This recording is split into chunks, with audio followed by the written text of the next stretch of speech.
nung nalaman kong pupunta si Mayor dito, talagang ako'y nagawa din ng paraan para siya ay makita ng personal at makausap ng personal. No?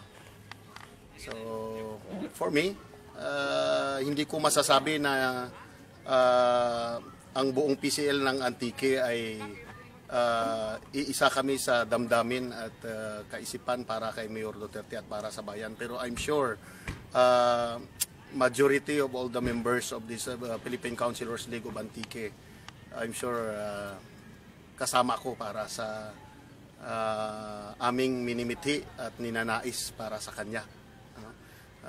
Kasama ko para sa paggiling sa kanya na sana pagbigyan niya yung hinaing namin. Kasi si Mayor Duterte ay isang local chief executive. Alam na alam niya yung governance sa local. So kaming mga local officials ay talagang tumitingin sa kanya na siya ay makakatulong sa amin dahil siya ay isang local government unit official. So alam na alam niya yung aming damdamin. Saka yan ang aming inaasahan sa kanya.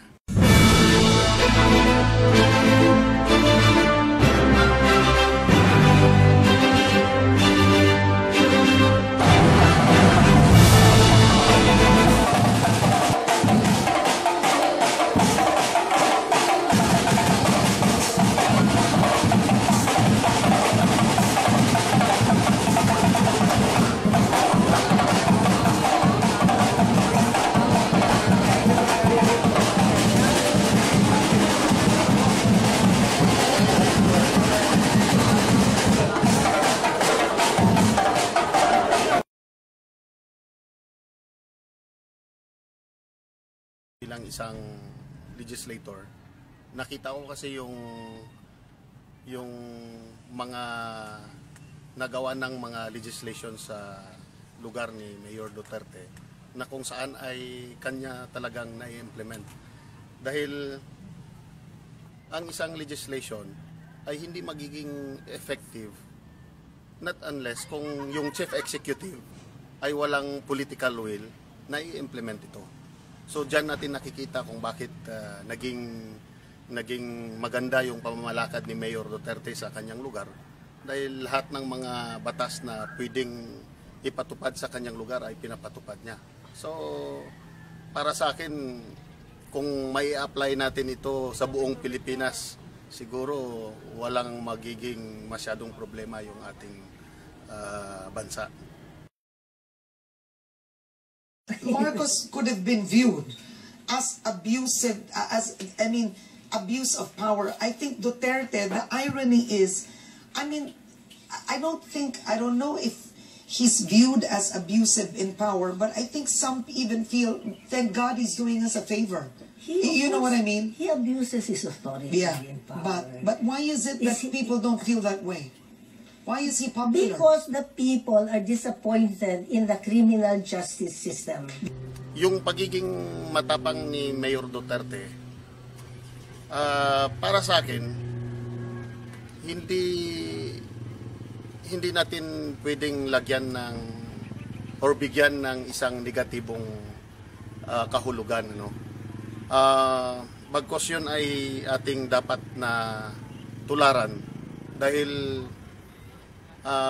sa sinabi ko na nga na pag may tapang ka na ipatupad ang isang alam mong tama sa iyong lugar ay walang imposible na aabutin yung gustong mangyari sa iyong constituents at sa iyong bayan.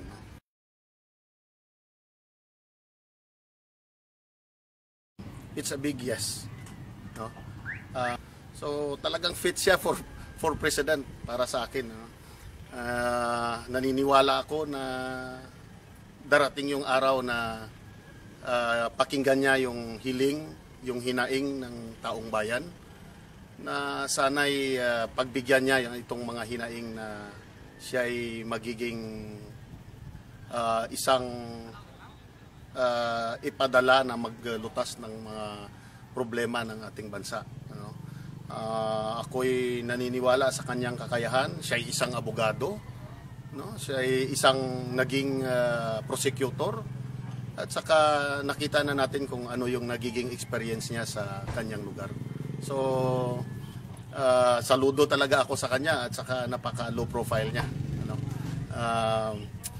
Gusto lang niya ay para sa bansa at hindi siya siguro maglilibot sa bansang ito kung hindi niya gustong tulungan itong ating bayan. And I hope and pray na sana time will come, the good mayor will decide for the good of the Philippines and for the good of the people of the Republic of the Philippines. South Korea, Federal Parliament, Japan, Federal Government, Philippines, ayaw nilang palitan kasi ang pera, they want to control the money by a few political leaders